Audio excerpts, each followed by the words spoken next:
Samantala, nababad naman sa matinding pagbaha ang 13 barangay sa Umingan, Pangasinan dahil sa mga pagulan. Yan at ang iba pang mga rumarapidong balita mula sa probinsya, hatid ng iba't ibang istasyon sa ilalim ng MBC Media Group.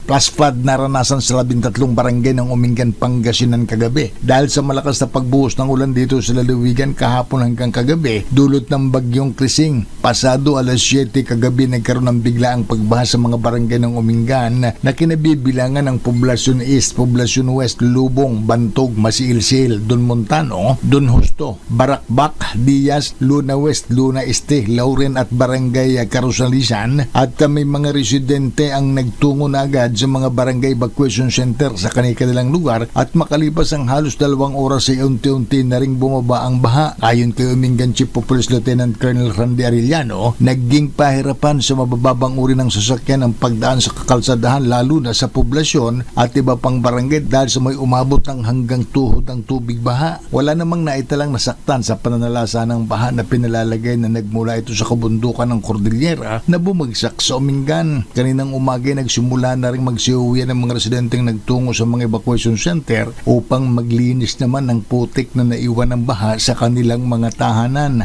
Para sa MBC TV Network News, ito si Freddy Pardo, Aris 38, una sa Pilipinas, una sa Pilipino.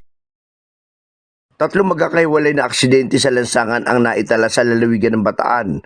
Unang insidente, gabi, sa Barangay Gugu, Samal, bumangga sa bangketa ang isang motorsiklo matapos hindi mapansin ng rider ang buta sa karsada. Kinilala ang biktimang si Mark Jason Jacobo, 27 anyos na nagtamo ng mga sugat at dinala sa Orani District Hospital.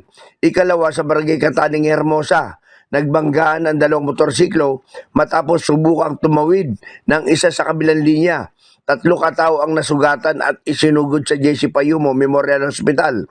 Pangatlo sa Barangay Kapitangan, Abukay, sumalpok ang isang motorsiklo sa likurang bahagi ng ambulansyang biglang huminto. Nasugatan ang rider na si Rogelio Jr. Riñosa, 34 at parehong sasakyan ay nagtamo ng pinsala. Paalaala ng mga otoridad, laging mag-iingat sa daan upang makaiwas sa disgrasya. Para sa MBC TV Network News, Danny Kumilang, RH37, una sa Pilipinas, una sa Pilipino. Timbog naman ng otoridad ay isang 46 na taong gulang na lalaki sa kasong Violence Against Women under Children Act.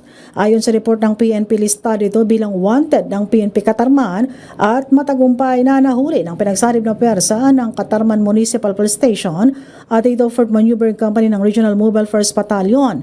Doon na ito natimbog sa Barangay Luok, Bayan ng Alin.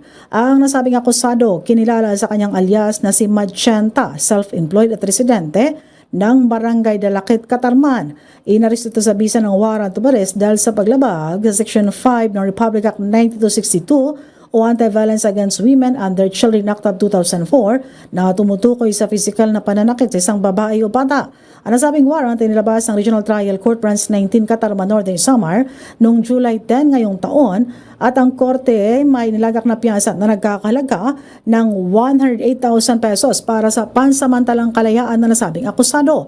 Matapos ang pagkakaristo, agad itong dinala sa impilan ng Katarman Municipal Police Station para sa dokumentasyon bago ito ilipat sa korte na may jurisdiksyon sa nasabing kaso. Mula sa MBC Network News, RH34 Jane Galit Bantayan ng DZRH, una sa Pilipinas, una sa Pilipino.